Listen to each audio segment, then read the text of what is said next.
네.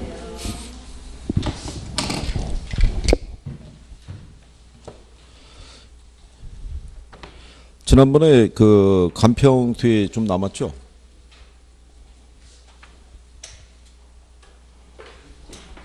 가격 원칙까지 했나요?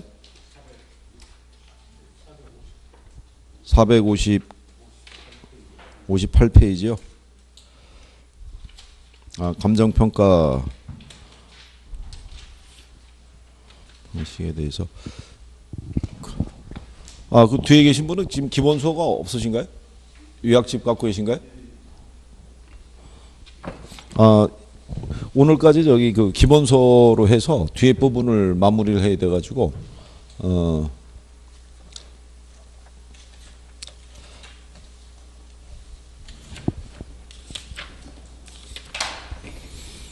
기본서 상에서는 그 158페이지 그 좀 내용이거든요.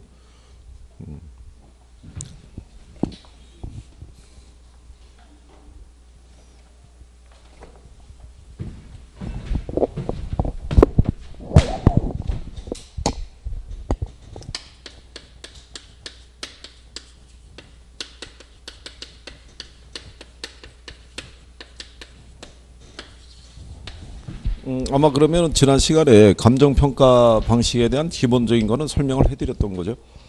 가격하고 임료 구하는 방법 뭐 이런 것들에 대해서요. 시상가액 구하고.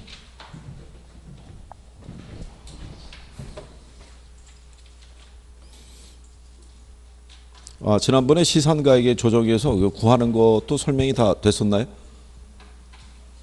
그건 잘 모르시겠나요? 3방씩 들어가는 정도로만 기억하시는 모양이군요. 예. 그러시면 그 457페이지 보시면 이제 그 감정평가 3방식에서 삼면성이라고 이렇게 돼 있어요. 그거 설명해 드리면 이게 원가 방식이 있고요. 비교 방식이 있고 이렇게 수익 방식이 있을 때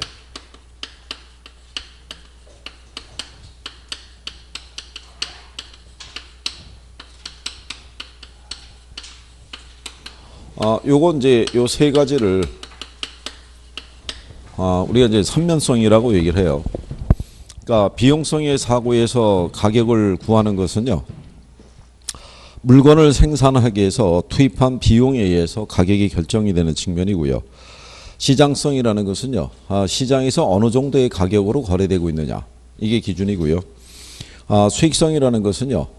비용의 크기라든가 시장에서 어느 정도 거래되고 있느냐가 중요한 게 아니라 그 부동산에서 발생하는 임대 수익의 크기에 의해서 부동산의 가치를 구하는 게 이제 수익성의 수익 방식의 사고다라고 이렇게 보시면 될 거예요. 그래서 저희가 이제 지난번에 이제 설명할 때 그렇게 해드린 거죠. 원가 방식의 사고는 여기 만약에 부동산이 있다 그러면 얘를 지을 때 들어간 비용이 있죠. 만약에 우리 학원 건물이 있다 그러면 우리 학원 건물이 10층짜리 건물이다. 이 정도의 건물을 지을 때 들어가는 비용의 크기를 가지고 가치를 구하는 방법인데 만약에 우리 학원 건물이 가령 예를 들어서 10년 전에 준공을 했다. 근데 10년 전에 이 건물 지을 때 들어간 비용 자료는 지금 구할 수가 없다는 얘기죠. 예, 그렇기 때문에 얘를 갖다가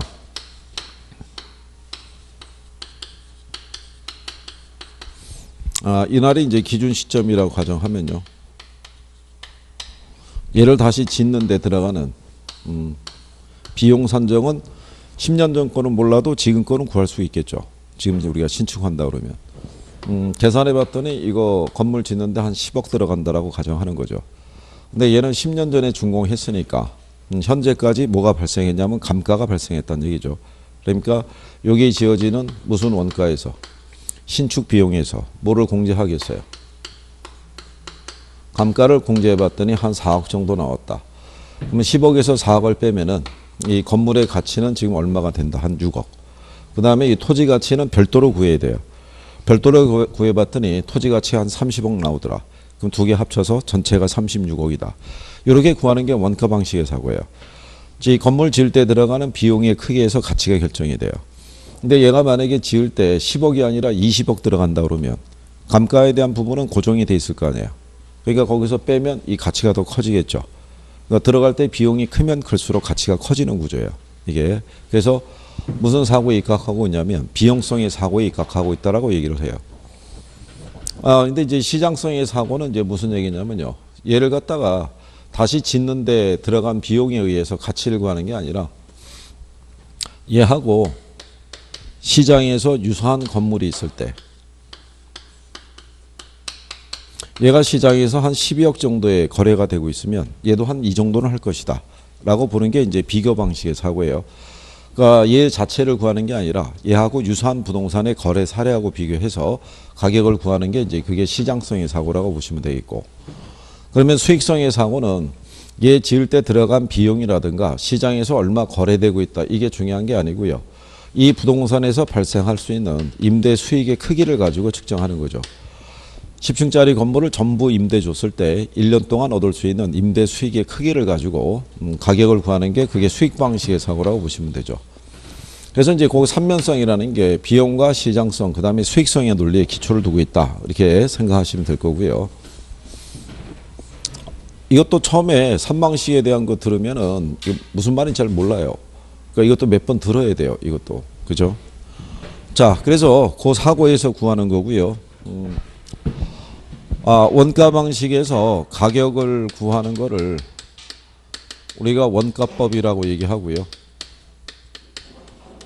임료를 구하는 것을 적산법. 여기서 가격을 구하는 거를 거래사례 비교법. 그 다음에 임료 구하는 거를 임대사례 비교법. 그 다음에 여기서 가격 구하는 거를 수익환원법. 그 다음에 이제 임료 구하는 거를 수익분석법. 요 제목 정도는 알아두셔야 될 거예요. 제목 정도는. 제목만 갖고도 출제를 해요. 그래서 여기서 구하는 가격을 적산 가격이라고 그러고요. 이걸 이제 적산 임료. 여기서 구하는 거를 비준 가격. 여기서 구하는 거를 비준 임료 이렇게 얘기하고요. 수익 가격.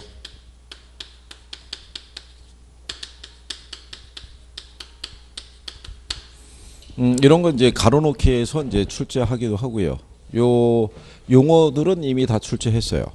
구하는 산식도 물어봤고. 이제 산식에 대한 거는 이제 내용을 이제 들으시면서 조금씩 이제 정리하시면 되겠고요. 자, 그랬을 때 여기서 구한 이 적산 가격이라든가 비중 가격이라든가 수익 가격이라든가 이건 전부 다 우리가 시산 가격이라고 그랬어요. 그럼 이게 시산 가격이라는 건요, 최종 가치가 아니고요. 평가사가 최종 가치를 도출하기에 앞서서 시범적으로 구한 가격을 우리가 시산 가격이라고 얘기를 해요. 그래서 이 시산 가격을 조정을 해서 최종 가치를 도출을 해야 돼요. 그러면 얘네에서 각각 구한 거를 우리가 최종 가치라고 하지 않고요. 시산 가격이라고 얘기하는 것은 이게 원래 그 알프레드 마샬의 삼면 등가성의 원리라고 있어요. 그러니까 이 삼면 등가성의 원리라는 것은요. 비용성의 사고에서 가격을 구했던, 시장성의 사고에서 구했던, 수익성의 사고에서 구했던 장기적으로 보면 다 같아진다는 얘기예요. 그러면 어느 방식으로 구해도 가격이 같아지면 하나만 구해도 그게 최종 가치가 될 수 있을 텐데 이거를 우리가 시산 가격 취급하는 건 뭐냐면요. 세 개의 가치가 다 같지를 않다는 얘기죠. 그러니까 이 논리가 부정된다는 얘기죠. 그러니까 이 삼면 등가성의 논리는요.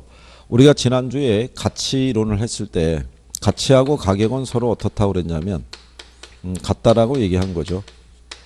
근데 이 알프레드 마샬이라는 사람은 재화의 가치는 단기는 수요에 의해서 결정이 되는데 장기는 이 공급, 즉 생산비에 의해서 가치가 결정이 된다라고 얘기한 거예요. 그래서 결론적으로 알프레드 마샬이라는 사람은 재화의 가치는 장기적으로 비용에 의해서 결정이 된다 이렇게 얘기한 거죠. 그러면은 그 사람의 논리에 따르면 비용과 가치와 가격은 같다고 봐야겠죠. 우리가 지난번에 얘기했지만 경제학에서는 가치와 가격을 구별하지 않는다고 그랬죠. 가격에 기초에 있는 게 뭐니까? 가치니까. 이 가치를 화폐 단위로 빌려서 표현한 게 가격이다. 그럼 두 개가 같다라고 봤다. 이렇게 얘기한 거잖아요. 근데 그 사람은 장기적으로는 가치는 어디에서 결정이 된다고? 비용에 의해서. 그러니까 그 사람의 논리에 따르면 비용과 가치와 가격은 같다. 즉 여기 있는 원가 방식은 비용성의 사고에서 구하잖아요. 그 다음에 여기 있는 비교 방식은 시장에서 거래되는 가격을 기준으로 구하는 거고, 얘는 장래에 기대되는 편익의 현재 가치의 기초를 두고 부동산 가치를 구하는 거니까 비용과 가치와 가격은 다 같다, 이런 사고예요. 이렇게. 근데 현실적으로는 이게 같지를 못하다고요. 이게 같다라는 논리는 완전 경쟁 시장이라는 곳에서만 성립이 돼요. 근데 현실 시장은 불완전 경쟁 시장이다 보니까 물건을 만들기 위해서 들어간 생산 원가 있죠. 이거하고 시장에서 거래되는 시장 가격이 있죠. 이게 항상 일치하지 않는다는 얘기죠. 그렇지 않겠어요? 물건 만들 때 들어간 비용과 시장에서 거래되는 가격이 항상 일치하지는 않을 거 아니에요. 그러니까 현실적으로 이 논리는 성립이 안 된다는 얘기죠. 이유는 부동산 시장이 불완전 경쟁 시장이고 세 개의 방식 모두가 단점이 있다, 이런 얘기죠. 이게 예를 들어서 이런 얘기죠. 자, 여기도 10층짜리 건물이 있고요. 여기도 10층짜리 건물이 있어요. 그럼 저기 있는 비용성의 사고에 의할 때 얘는 지을 때 10억이 들어갔고요. 얘는 지을 때 8억이 들어갔어요. 그럼 비용이 더 많이 들어간 애가 가치가 비싸다고 보는 게 비용성의 사고예요. 근데 얘는 대전에 있고요. 얘는 강남에 있어요. 그럼 실제 시장에서 거래될 때는 강남에 소재한 애가 더 비쌀 거 아니에요. 근데 비용성의 사고에서는 이걸 무시하는 거예요. 오로지 비용만 가지고 가치를 구해준다는 얘기예요. 그러니까는 이 가치에 대한 부분이 제대로 반영되기가 어려운 그런 단점을 갖고 있다고요. 그러니까 뭐는 고려하지 않냐면 시장성은 고려하지 않는 방식이에요. 예를 들어서 대전시청이 있죠. 얘 거래해야 안 해요? 네? 얘 거래한다고요. 지자체도 돈 없으면 내다 파는 거예요. 이게 청사를 갖다가. 그러면 얘 거래할 때 대전시청이 얘가 시장성이 있냐면 시장성이 없잖아요. 얘 자주 거래되는 애가 아니잖아요. 그렇다고 얘한테 무슨 임대 수익을 계산할 수 있는 것도 아니잖아요. 근데 얘도 거래하려고 그러면 가치 판단이 있어야 될 거 아니에요. 그럴 때 비용성의 사고를 쓰는 거예요. 요거 만들 때 들어간 비용의 기초에서 가치를 결정해 준다, 이런 얘기예요. 그런 논리로 구해주는 게 이게 원가 방식의 사고예요. 그래서 원가 방식이라는 거는 세 개 방식 중에서 단점이 제일 많아요. 많은데도 불구하고 이가 세 개 방식에 들어가 있는 거는 이런 공공 또는 공익의 목적에 제공되고 있는 부동산이 있죠. 이거 평가하는 거는 원가 방식밖에 안 되는 거예요. 시장성도 없고 수익성도 없는 부동산 평가에는 예를 들어 쓸 수가 없는 거예요. 무슨 말인지 아시겠네? 그리고 여러분들이 하시는 절 아시죠? 절 거래해야 안 해요? 절도 거래해요. 절 비싸다고요. 그렇잖아요? 그러면 그런 애들은 일반적인 스님한테 가가지고 절에 한 달 수입이 얼마냐고 물어보면 쫓겨날 거 아니에요. 그러니까 절 같은 것도 구하려고 그러면은 무슨 사고에서 구할 수밖에 없어요. 비용성의 사고에서 구할 수밖에 없는 거예요. 무슨 말인지 아시겠나요? 근데 일반적인 주택 같은 경우는 거래 사례가 풍부하잖아요. 그럴 때는 이 방식으로 구하는 거예요. 그러니까 우리 집의 가치가 얼마냐는 것은 우리 옆집이 얼마에 거래됐냐를 기준으로 해서 가치를 구하는 방식이라고요. 무슨 말인지 아시겠나요? 그러면 임대부동산 같으면 발생하는 임대 수익이 있을 거 아니에요. 임대 수익의 기초, 크게 기초해서 가격을 구하는 게 무슨 방식? 그게 수익 방식의 사고라는 거예요. 그래서 이렇게 해서 이제 세 가지 방식에서 구한 요 가격이라는 게 이런 단점 등으로 인해서 같아질 수가 없으니까 얘를 뭘 해야 되냐면 조정을 해야 된다는 건데, 이 조정을 할 때 산술 평균하면 안 된다는 얘기죠. 그러니까 가령 예를 들어서 원가법으로 구했는데 얘로 구한 게 8억이고요. 비교 방식으로 구했더니 12억이고 수익 방식으로 구했더니 10억이더라. 그럼 다 더했더니 30억. 그럼 나누기 3 해가지고 이 가치는 10억이다. 이렇게 하면 안 된다는 얘기예요. 안 되고 이거는 이 물건의 특성에 맞게끔 주된 방식으로 평가한 가격을 기초로 해서 가중평균에서 구하라고 그래요. 그러면 가중치를 다 준다 안 준다? 다 주는 거예요. 그래서 여러분들 교재에 보시면 461페이지에 거기 문제 하나 있을 거예요. 그죠? 문제 보시면 다음 자료를 활용해서 시산가액 조정을 통해서 구한 감정평가액 이렇게 물어봤죠. 그럼 거기 보시면은 거래 사례를 통해서 구한 시산가액이 얼마라고 돼 있어요? 1억 2천이라고 돼 있죠. 그쵸? 그 다음에 조성비용을 통해서 구한 게 1억 1천이라고 돼 있어요. 그 다음에 임대료를 기초로 해서 구한 시산가액이 1억이라고 이렇게 돼 있어요. 자, 그러고 난 다음에 그 밑에 가면 가중치를 주었다고요. 그죠? 가중치 보면은 원가 방식은 몇 프로 줬어요? 20% 줬잖아요.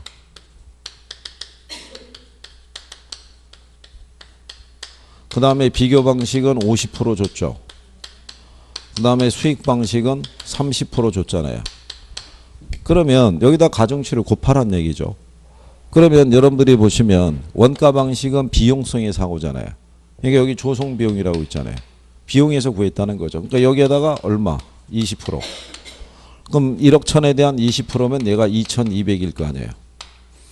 그 다음에 여기 있는 비교 방식은 거래 사례를 기초로 해서 구하는 거니까 여기 거래 사례를 기초한 비교 방식에는 얼마? 50%.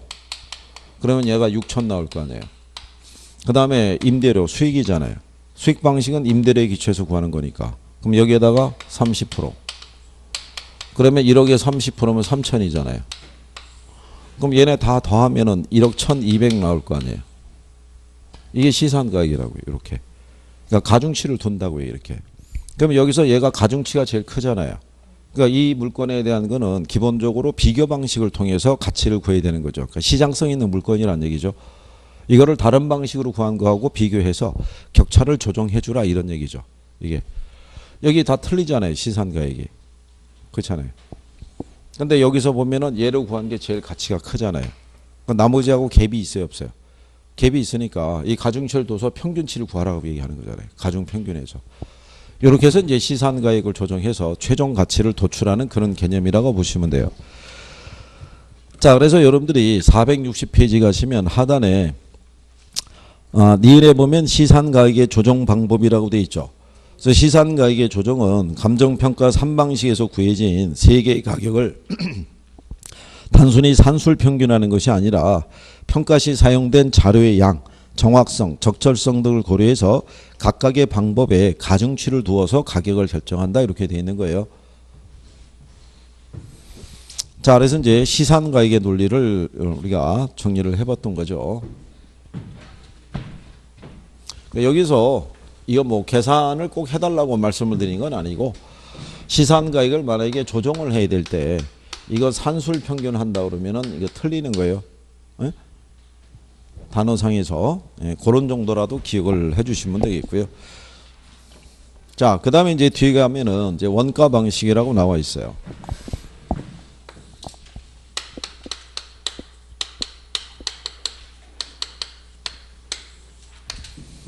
자, 원가 방식에 대한 거는요, 지난번에 이렇게 설명한 거죠. 부동산의 가치는 토지 가치하고요, 건물 가치의 합으로 돼 있는데, 건물 가치는 재생산 비용에서 이 감가액을 공제해서 구하는 개념이고요. 토지 가치는 현재 감정평가 규칙상에서는 일단 공시가 기준법으로 구하는 게 원칙이고요. 또 예외적으로 신뢰할 수 있는 실거래가가 있으면 거래사례비법을 적용하도록 되어 있어요. 그건 나중에 기억을 해 두셔야 돼요. 개정이 된 거니까. 자, 어쨌든 이렇게 구하는 방식이에요. 이렇게. 그러니까 건물 가치는 아까 얘기한 대로요. 우리가 10년 전에 지어진 건물에 대한 비용 자료를 구할 수가 없으니까 무슨 시점에서? 기준 시점에서 얘를 다시 뭐 한다고 가정해요. 신축을 한다고 가정을 하는 거죠. 그렇죠? 근데 기존 여기 있는 건물은 만약에 생각해 보세요. 현재 우리 학원 건물 있잖아요. 이 건물은 신축이 아니죠. 이게 중고잖아요. 중고. 근데 중고 가격을 구해야 되겠는데 문제는 얘가 10년 전에 어느 정도의 비용을 들여서 이 건물을 지었는지를 알 길이 없다고요. 그럼 10년 전에 비용 자리를 구할 수 없으면 가장 좋은 방법은 지금 현재 기준 시점 현재 이 똑같은 물건을 다시 뭐 한다고 가정하면요. 짓는 거는 지금은 구할 수 있을 거 아니에요. 지금 이 정도 규모의 건물을 지으려면 얼마가 들어가는지. 그러면 이걸 구해봤더니 이게 10억이다 이런 얘기예요. 근데 얘는 이미 10년 전서부터 현재 이르기까지 이미 감가가 발생을 했을 거 아니에요. 그렇잖아요. 물리적이든 기능적이든 감가가 발생했으니까 여기서 감가액을 갖다가 산정을 해서 감가액을 공제를 해주면 요게 중고 가격이 될 거 아니에요. 그러니까 우리 학원 건물의 가치는 중고 가치잖아요. 감가상각된 가치. 그거를 구한다 이거예요. 그래서 구해가지고 얘가 6억이고 여기에다가 토지 가치는 별도로 구해봤더니 한 34억 나오더라 이거예요. 그럼 두 개 합하면 전체 가치가 40억이다. 이렇게 이제 구하는 논리다 이거예요. 이게. 그래서 먼저 이 건물 가치하고 무슨 가치가 따로따로 이렇게 이제 구성이 되어 있는 거죠. 그러면 여기서 구하는 원가 방식에서 구하는 원가법이라고 있어요. 교재 보시면은 원가법이라고 있는데 원가법은 뭐라고 해놨냐면요.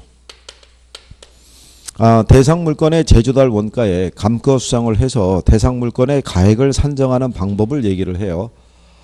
그럼 거기 보시면은 여기서 구하는 가격을 우리가 적산 가격이라고 그래요. 그래서 얘는 제조달 원가에서 뭐를 공제해서 감가 누계액을 공제를 해서 그죠? 적산 가격을 구하라고 되어 있어요. 우리 교재에 보면은 적산 가격 또는 복성 가격이라고 한다는데 복성 가격이라는 표현은 지금 안 써요. 예전에 이게 복성시 평가법일 때 쓰는 이 가격의 표현이고 지금은 그냥 적산 가격이라고 써요. 그럼 여러분들이 보시면 여기 있는 적산 가격이라는 거는 제조달 원가에서 뭐 빼면 감가 누계액 빼면 얘가 나오잖아요. 그러니까 얘가 얘하고 같은 거라고요. 이거하고. 여기 보면은 여기 제조달 원가나 재생산 비용이나 같은 논리고요. 이 감가액 똑같잖아요. 그죠? 그러니까 여기 있는 이 적산 가격이라는 거는 무슨 가치 얘기하겠어요? 건물 가치 얘기하는 거예요. 건물 가치. 그래서 이게 원가법이라는 게 건물 가치 구할 때 쓰는 방법이에요. 자, 그러면 여러분들이 여기 보시면은 자, 여기 있는 제조달 원가라고 돼 있잖아요. 그러니까 얘를 구하기 위해서 먼저 얘를 구해야 돼요. 그리고 여기에서 뭐를 공제를 하면 감가액을 공제하면 얘가 나올 거 아니에요. 그러면 이 가격을 구하기 위한 순서를 보면은 제일 먼저 얘부터 구하라고 그럴 거 아니에요. 뭐부터? 제조달 원가부터. 그러니까 교재에 가시게 되면 옆 페이지 있죠. 장점 단점 빼고 옆 페이지에 가면은 무슨 원가가 먼저 나와요. 이건 제조달 원가가 먼저 나오는 거예요. 그러니까 이거를 구해놓고 그 다음에 이 신축에서부터 이미 발생한 감가액을 공제하라 이거예요. 공제하면 얘를 구할 수 있다는 거예요. 그러니까 순서가 그렇게 가는 거예요. 그죠? 자, 그래서 거기 보시게 되면 옆에 일단 제조달 원가를 가보시면은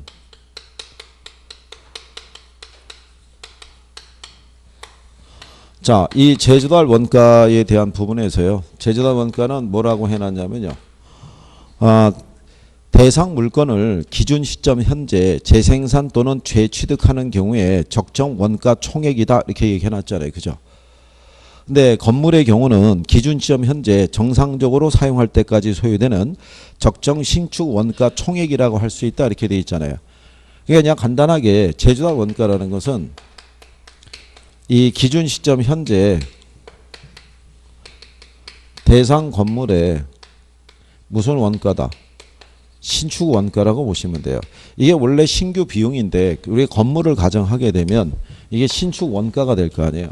그러니까 제조달 원가는 무슨 원가를 얘기한다? 신축 원가를 얘기한다는 거예요. 무슨 말인지 아시겠어요? 이거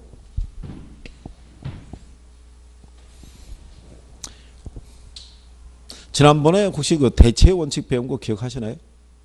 지난주에 대체 원칙. 물건의 가치는 그쵸? 유사 부동산의 그 가치에 영향을 받아서 가격이 결정이 된다는 게 대체 원칙이잖아요. 우리 집의 가치는 우리 옆집이 얼마에 팔렸느냐가 기준이라고. 그럼 여러분들이 보시면 제조달 원가는 신축 원가잖아요. 그죠? 그럼 얘가 만약에 10억이란 말이죠. 그렇잖아요. 그럼 여기서 감가를 했더니 얘가 4억이면은 빼고 난 게 6억이잖아요. 그죠? 그럼 우리는 이 적산 가격이라는 거는 결국 그러면은 이게 중고 가격이라는 거예요. 감가 상각된 가치. 그러면 요 가격은 얘를 넘어설 수는 없겠죠. 우리가 중고 물건을 구입을 할 때 걔를 새로 지을 수 있는 만큼의 비용 이상은 지불하지 않을 거 아니에요. 그러니까 여기 있는 적산 가격은 얘를 상한선으로 해서 결정이 된다는 거예요. 무슨 말인지 아시겠나요? 그래서 거기 보시면 니은의 제조달 원가는 대상 물건의 적산 가격의 상한선을 의미한다 이렇게 돼 있잖아요. 그렇죠? 자, 그래서 요게 그 얘기 하는 거고요. 그 다음에 이제 여기서 알아두실 거는 이게 무슨 시점이라는 거예요. 요게 기준 시점인데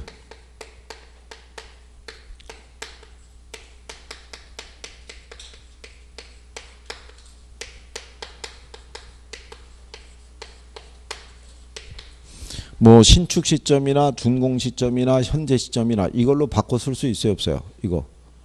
에? 기준 시점을 신축 시점, 준공 시점, 현재 시점 이걸로 바꿔 쓸 수 있다 없다. 에? 이거는 안 되는 거예요. 감정평가를 들어가면 무조건 기준 시점인 거예요. 에? 여러분 시험에서도 이거 신축 시점이라고 바꿔서 틀리게 출제한 선례가 있어요. 감정평가에 들어가면 모든 건 다 기준 시점인 거예요. 기준 시점.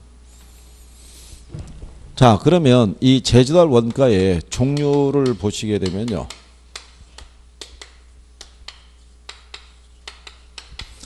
복제 원가라는 게 있고요. 대체 원가라는 게 있어요. 자, 이 복제 원가라는 것은요. 제목이 뭐예요? 복제잖아요. 그러면 기준 시점 현재 우리 학원 건물의 가격을 구하기 위해서 제조달 원가를 구할 때 우리 학원 건물과 똑같은 규모로 다시 짓는 거예요. 그러니까 그렇게 지으려고 그러면 주로 어디에 쓸 수 있냐면요. 얘는 주로 이 신축 건물에 쓸 수 있는 거예요. 만약에 우리 학원 건물이 신축이라고 가정하면 우리 학원 건물의 비용 가격을 구하기 위해서는 다시 신축해야 될 거 아니에요. 그럼 신축 건물이니까 뭐 다른 거 생각할 거 없이 그냥 똑같이 지으면 될 거 아니에요. 그러니까 그럴 때는 무슨 원가를 쓴다는 거예요? 복제 원가를 쓴다 이런 얘기예요. 그래서 거기 보면 대상 부동산과 물리적으로 동등한 자재를 사용해서 동일한 공법으로 신규의 복제 부동산을 신축하는데 소요되는 비용을 얘기한다는 얘기고요. 대체 원가는요. 지은 지가 오래된 건물 있죠. 예, 이런 거 쓸 때는 무슨 원가를 쓴다는 거예요. 대체 원가를. 만약에 예를 들어서 한 1960년에 지어진 이렇게 초가집이 있다라고 가정을 해보세요. 이 초가집을 지금 현재 2018년도에 얘를 갖다가 다시 그대로 이렇게 신축한다라고 가정한다는 거는 무의미하잖아요. 지금 초가집에 사는 사람도 없잖아요. 근데 이게 한 50년 전에 지어진 초가집은 감가의 정도가 무진장이 심할 거 아니에요. 그럼 초가집을 지을 때 만약에 비용이 1,000만 원 들어간다 그러면 감가가 거의 한 800 이렇게 나올 거라고요. 그래서 나온 금액이 200이라고 그러면 여기서 사느니 컨테이너 박스에 사는 거랑 별반 다를 게 없다 이런 얘기죠. 그러니까 이렇게 구하는 거는 의미가 없다고 보고 평가사는 50년 전에 지어진 초가집이 있으면 얘를 초가집 상태를 구하는 게 아니라 현대식 주택이 있죠. 예, 이거를 짓는 걸로 바꿔서 계산을 해보겠다는 거예요. 대체해서. 예, 그래서 지은 지 오래된 건물은 무슨 원가를 쓴다. 대체 원가를 쓴다 이런 얘기죠. 지금 여러분들의 표정을 보니까 이게 지금 뭐 나가기가 되게 힘든 상황이에요. 이게. 예? 아니 그리고 이게 한번 들어서 이해가 될 것 같으면 뭔 걱정이 있겠어요. 그죠? 예? 어차피 돌아야 되는 거라고요. 일단 기본적으로 용어라는 게 있는데 이게 아마 이런 애들인가 보다 뭐 이렇게 생각을 하셔야지 어차피 이게 두 번 들어도 이해가 잘 안 되실 거라고요. 왜냐하면 이게 중개사 공부하신 분들 중에서 제일 힘들어하는 것 중에 하나가 이 3방식이라고요. 이게 이 감정평가 들어왔을 때 제가 강의하면서 3방식을 빼버리면 여러분들이 감정평가 이론이 쉽다고 그래요. 이거 안 하면 빼버리면. 그리고 왜냐하면 지난주 여러분들이 가격 이론이나 지역 분석이나 개별 분석이나 이런 거 그렇게 어렵지 않다고요. 그럼 걔들은 해볼만 하다고 그래요. 근데 여기 들어오면 이제 용어가 또 생소해지잖아요. 그리고 가만히 보니까 뭐 계산하는 것도 있는 것 같은 거예요. 그게 이제 싫어지는 거예요, 얘가. 그렇잖아요. 그리고 여기를 또 이해하려고 그러면 앞에서 배웠던 내용이 조금씩은 연결이 돼야 되는데 용어가 기억이 안 나니까 제가 무슨 말을 쏟아내더라도 무슨 말인지가 전혀 이게 연결이 안 되는 거죠. 그러니까 이제 이 부분에 대한 이제 부담을 느끼는 거죠. 안 되면 나중에 하다가 안 해도 돼요. 안 해도 되는데 이론하는 거니까 지금 설명은 해줘야 되니까 지금 하고 있는 거죠. 그렇죠? 그러니까 그냥 편하게 생각하셔도 돼요. 그죠? 예, 여기 모른다고 떨어지거나 그러진 않아요. 그러니까 너무 이제 그렇게 하시니까 그죠? 그러니까 여기서 이제 뭔가를 이제 우리가 그 기본적인 거는 이제 정리는 조금 해야 되는데 그죠? 너무 표정이 우울해 보이시니까 그렇다고 우리가 또 저기 뭐 기죽을 사람들도 아니잖아요. 그죠? 예? 또 할 수 있잖아요.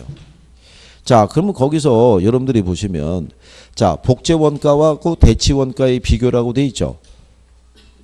거기 보면은 디귿의 B에 보면 복제 원가는 신축 부동산, 대체 원가는 오래된 부동산을 평가할 때 사용한다 이렇게 돼 있어요. 그죠? 근데 대체 원가, 제조다 원가를 대체 원가로 산정하였을 때는 감가 수정 시에 기능적 감가를 행하지 않는다라고 돼 있죠. 그 이유는 대체 원가에는 기능적 감가가 이미 반영되어 있기 때문이다 이렇게 얘기해 주는 거죠. 그러니까 무슨 얘기냐면 여기 대체 원가가 있을 때 이거 예로 구할 때 있죠. 그럼 지금 60년 전에 지어진 초가집이 있잖아요. 그러면 초가집을 가만히 생각하시면은 초가집의 난방수단이 뭐였겠어요? 이게 나무 잘라갖고 와갖고 아궁이에다가 불 때는 거였을 거 아니에요. 그리고 초가집의 구조상 화장실이 안에 있을 리가 만무하겠죠. 그러면은 마당 저쪽 구석에 이렇게 있었을 거 아니에요. 비 올 때 화장실 한번 왔다 갔다 하기 힘든 그런 구조잖아요. 근데 얘를 무슨 주택으로 지으면 현대식 주택으로 지었을 거 아니에요. 그러면은 여기서 지금 기능적인 결함이 발생한 거를 얘는 현대식 주택이니까 다 개비를 했을 거 아니에요. 개량을. 그러면 화장실도 이 안에 들어갔겠죠. 그 다음에 난방수단도 보일러 썼을 거 아니에요. 그러면 원래는 이게 복제 원가를 구하면 똑같이 구하는 거니까 제조다 원가가 만약에 구했는데 가령 예를 들어서 제조다 원가가 1,000만 원이었다 이거예요. 그럼 여기서 감가액을 뺄 때 뭐를 빼야겠어요? 이 기능적인 부분에 대한 결함을 빼야 될 거 아니에요. 그러니까는 기능적인 측면에서 봤더니 여기서는 뭐 예를 들어서 화장실이라든가 아니면은 난방 이런 시설이 상당히 오래됐다 이거죠. 노화되고 구식화되어 있으니까 이거 사실 바꿔주려고 그러면 비용이 발생하니까 거기서 한 200만 원은 빼줘야겠다. 그래서 얘가 800만 원이다. 이렇게 해야 될 거 아니에요. 근데 이거는 뭐를 했다는 거예요? 대체했잖아요. 현대식 주택으로 대체했을 때 얘는 이거를 짓는 과정에서 이거를 이미 여기다 반영을 했다고요. 얼마를 들여서 1200을 들여서. 그럼 반영을 했으면 여기서 다시 이거를 공제할 이유가 있어요 없어요? 200만 원을 들여서 이걸 계량했다고요. 그럼 기능적 감가는 반영하지 않아도 된다는 얘기잖아요. 무슨 말인지 아시겠나요?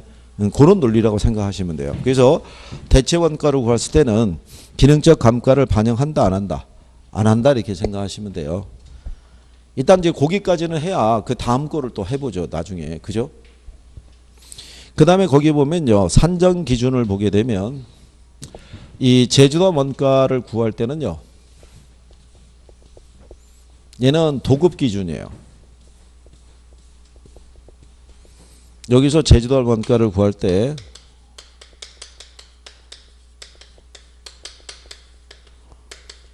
이거는 이제 도급에 의해서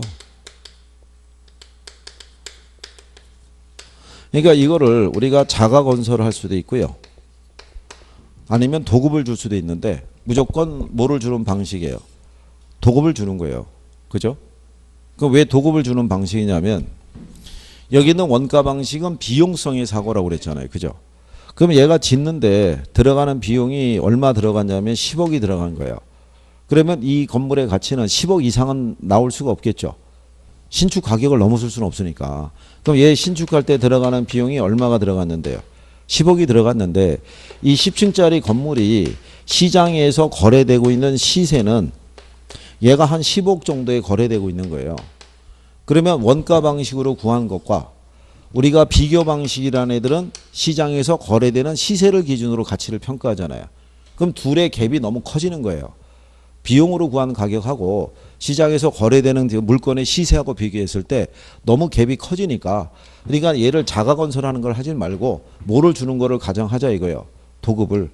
그러면 요거를 이 건설 시공을 받은 시공사는 이 건물 건축할 때 비용 산정할 때 자기들의 이윤도 포함시켜야 안 시켜요?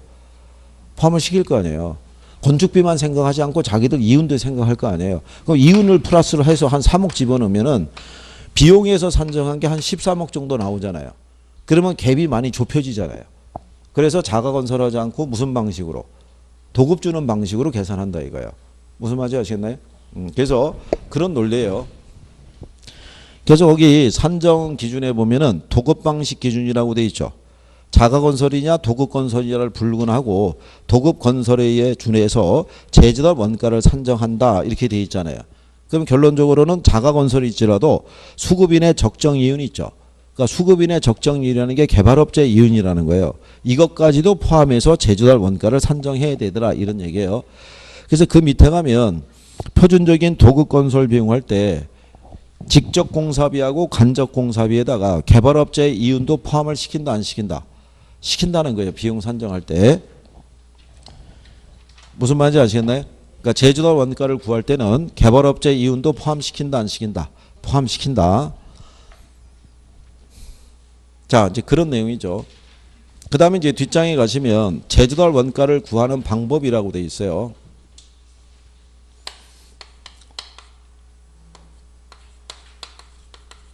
방법은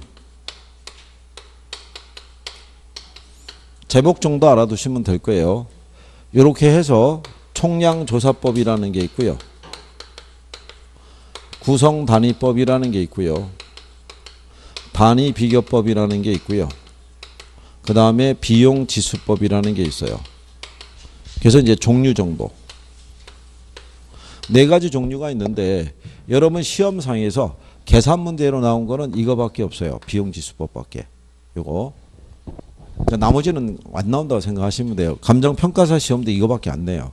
그러니까 자 그러면 제목이 이제 그렇게 돼 있다고 보시면 되고요. 옆에 이제 가시면 거기 그 예제 하나 있죠. 예, 다음 자료를 활용해서 산정한 A 건물의 평방미터당 제조달 원가를 보면 자 A 건물은 10년 전에 준공된 4층 건물인데요. 공사비 내역을 보면 직접 공사비가 있고 간접 공사비를 합쳐서 공사비가 지금 3억이 나온 거죠. 그리고 거기 보면 개발업자 이윤이 6천만 원이 있죠. 그러니까 개발업자 이윤도 포함을 시켜야겠죠. 제조달 원가 산정할 때. 그러니까 총액이 3억 6천이라는 얘기죠. 그런데 10년 전에 건축비 지수는 100인데 기준 시점 현재는 135라는 얘기는 그 사이에 물가 상승률이 한 35%가 발생했다는 얘기겠죠. 그러면 3억 6천을 이거를 구한 다음에 기준 시점 이게 준공 시점 당시는 100이고 지금은 135잖아요. 그죠? 그러면 100분의 135 하면은 1.35 나올 거 아니에요. 그죠? 그러면 3억 6천에다가 1.35를 곱하게 되면 약 한 4억 8,600만 원 정도 이렇게 나온다고요. 그러니까 그때 당시는 10년 전에는 3억 6천 들었는데 지금은 물가가 상승해서 얼마 발생했다는 거예요. 4억 8,600이 발생했다는 거예요. 근데 문제는 평방미터당 제조달 원가를 구하라고 해놨잖아요. 근데 거기 보시면 조건이 4층 건물인데 대지 면적이 400이고 연면적이 1250이잖아요. 그러니까 여기 있는 4억 8,600을 1250으로 나누라는 거예요. 그러면 평방미터당 제조달 원가가 나오겠죠. 그렇게 하면은 38만 8천 원 이렇게 나온다고요. 평방미터당. 무슨 말인지 아시겠나요? 그냥 이렇게 하는 거예요. 이게 2번 나온 거예요. 2번. 똑같은 방식으로. 그러니까 이거 공사비 다 준다 안 준다. 공사비 다 주고 준공 시점의 비용지수와 기준 시점의 비용지 건축비 지수를 다 줘요. 그러면 요거 대입해서 나온 걸 갖다가 연면적으로 나누면은 평방미터당 제조달 원가가 나오는 거야. 이렇게. 근데 이것도 마찬가지죠. 이렇게 지금 할 때 저랑 할 때는 이게 풀리는 것 같은데 혼자서 푸실 때 이게 풀려야 된다는 얘기죠. 예, 그래야지 풀을 수 있는 거니까. 그래서 어쨌든 간에 제조달 원가를 산정하는 것은 이렇게 비용지수법에서 구한 것밖에는 언급을 하질 않아요. 그러니까는 거기는 뭐 종류를 뭐 크게 뭐 신경을 안 써도 되겠고, 그죠? 자, 그 다음에 자 그렇게 해서 좀 여러분들이 보시면 비용지수법을 통해 가지고 뭐를 구한 거예요? 제조달 원가를 구했죠. 예, 구했으면 여기가 끝난 거예요. 1번이. 그럼 이제 그 다음에 뭐 하러 가야 돼요? 저 감가액 산정하러 가는 거예요. 2번째 조건이. 그러니까 이렇게 해서 무슨 원가를 구하고 제조달 원가를 구한 다음에 제조달 원가에서 이 건물이 기존에 이미 발생했던 감가액을 공제하고 나면은 이 건물의 가치를 구할 수 있을 거 아니에요. 그죠? 그러니까 감가수정에 대한 게 끝나면 방법이 바뀌는 거예요. 이제. 그래서 이제 감가수용을 구하는 방법이 있죠. 그 방법까지 가게 되면 자 471페이지서부터는 이제 비교 방식 그래서 시장 접근법으로 넘어간다고요. 순서 입각해서. 그러니까 내용에 대해서 자 그러면 근데 여러분들이 보시면 자 앞에서부터 출발해서 제주도 원가를 끝나는 게 이게 한 장이죠. 그렇잖아요. 근데 그 다음에 이 감가수용이 465페이지서부터 감가수용이잖아요. 하단서부터. 걔가 들어가는 거는 한 3페이지가 돼야지 끝난다고요. 그럼 어느 게 분량이 많다는 얘기예요. 감가수용이. 그러면 두 개 중에서 어느 게 더 중요하냐면 얘가 더 중요한 거예요. 이거 산정하는 게. 그래서 감가수용이 전통적으로 원가 방식에서는 출제 빈도가 더 높은 거예요. 그러니까 여기 있는 제주도 원가에서는 한 10년 전서부터 등장하기 시작했지 그 이전에는 출제가 거의 안 됐었어요. 자 그러면 우리가 이제 감가수용에 대한 거를 하러 가시면은 465쪽에 가면 감가수용이라고 있어요.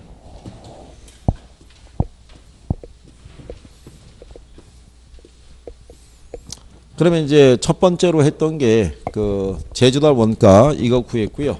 그 다음에 하는 게 감가수용을 하러 가는 거죠.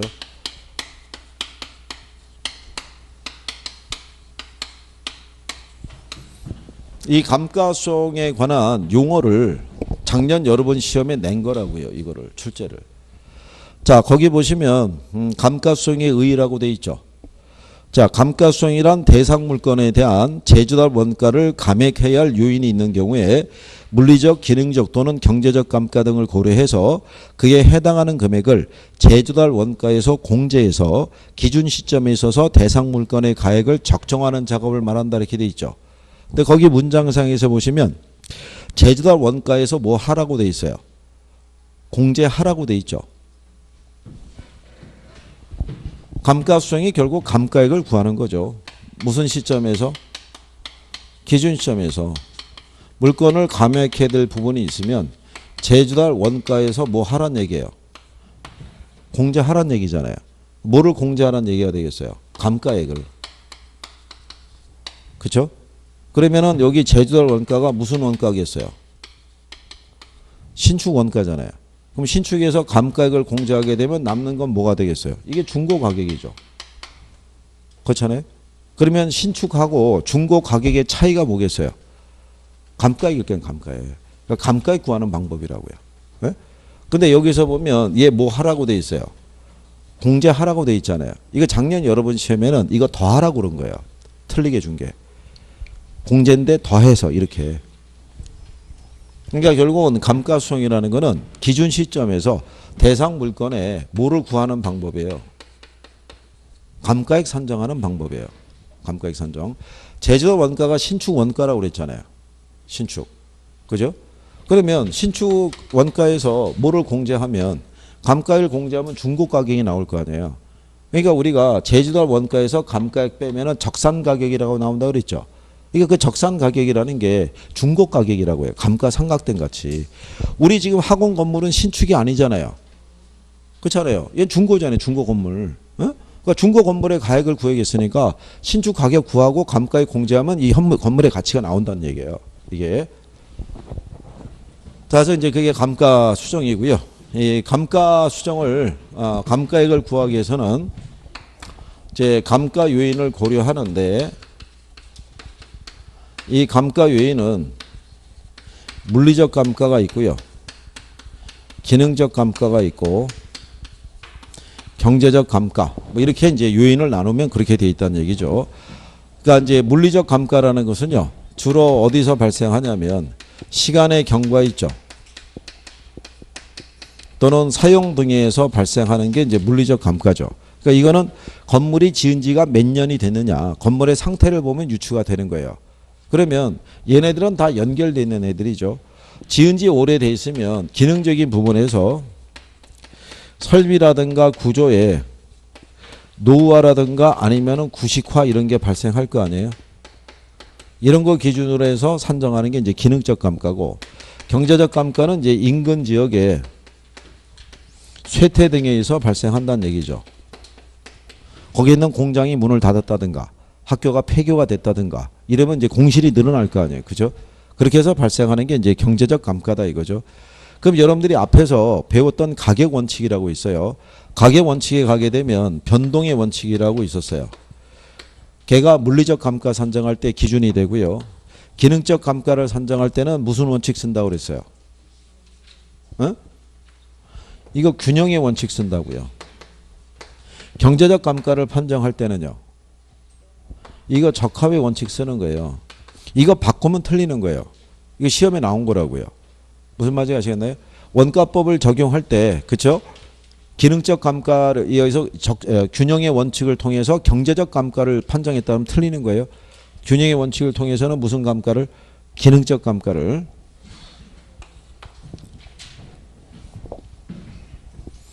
자, 그래서 이제 감가요인이 이제 그런 내용들이 있는 거고요. 그리고 이제 466쪽에 가면은 경제적 감가 밑에 법률적 감가 요인이라고 있죠. 예, 그거는 그냥 생략하셔도 돼요. 법률적 감가 요인은 그냥 경제적 감가 요인에 포함시켜서 구하고 있다고 보시면 돼요. 이게 법률적 감가 요인이라고 예전에 그 우리나라 김용진 교수가 이 요인은 제시를 했는데 구하는 방법은 제시를 못했어요. 그러니까 산정할 수가 없어요. 그러니까 이제 경제적 감가에다 반영해서 정리한다고 보시면 돼요. 무슨 말인지 아시겠나요?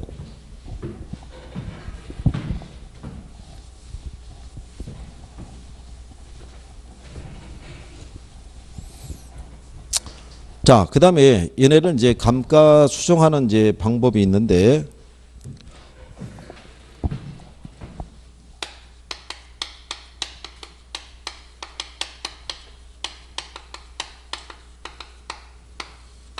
감가 수정 방법을 보면요. 내용연수 기준법이라는 게 있고요. 그 다음에 관찰 감가법이라는 게 있고요. 그 다음에 이제 내구성 분해 방식, 분해법이라고도 있어요.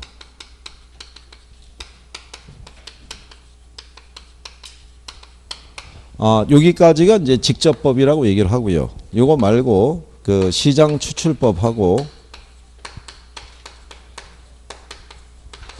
임대료 손실 환원법이라는 것도 있는데 얘네들은 출제한 선례가 없어요.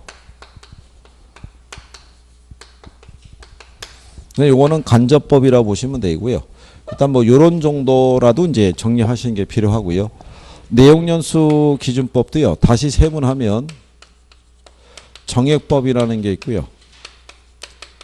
정률법이라는 게 있고 상환기금법이라고 있어요. 요게. 그래서 여기 있는 정액법이라는 건요. 다른 말로 균등상각법 또는 직선법 이렇게 얘기하고요. 여기 있는 정률법은 체감상각법 또는 잔고점감법 이렇게도 얘기를 해요.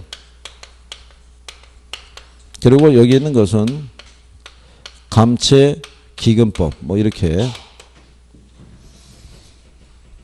자, 그래서 이제 내용연수를 이제 기준으로 이렇게 구하는 방법들이 있는데요. 기본적으로 여기 정액법은요. 건물 등의 감가액 구할 때 주로 쓰여지고요. 얘는 기계류 등의. 얘는 주로 광산. 이렇게 되어 있는데 실상 여기 있는 상환기금법은 감가액 구하는 방법이라기보다는요. 자본 회수 방법이라고 보시면 되죠. 나중에 이제 우리가 또 하고요. 여기서 시험상에서 기준이 되는 거는 얘가 기준이 돼요. 내용연수 기준법이라고 그래서. 근데 현재는 원래는 여기서 건물에 대한 감가액을 산정할 때는요. 감정평가 규칙상에서 얘를 기준으로 하는 방법을 쓰고 얘를 기준으로 구한 가격이 감가액이 적정하지 않아야 하면 이런 방법을 병행해서 쓸 수 있다라고 명시가 돼 있다가 감정평가 규칙이 개정이 되면서 그 조문이 삭제가 됐어요. 그러니까 지금은 감정평가 규칙상에서는 어떤 방법을 기준으로 해야 된다는 근거는 없어요. 근데 이론적으로는 이제 물어볼 수 있으니까 용어만 가지고 조금씩 생각해 보시면 돼요. 그래서 종류가 이렇게 있다라는 거, 그죠? 그래서 대표적인 것만 할 거예요, 그죠? 대표적인 것만. 그래서 자 일단 여기까지 이렇게 적어 놓으시고요. 잠깐 쉬었다가 여기서부터 하시죠.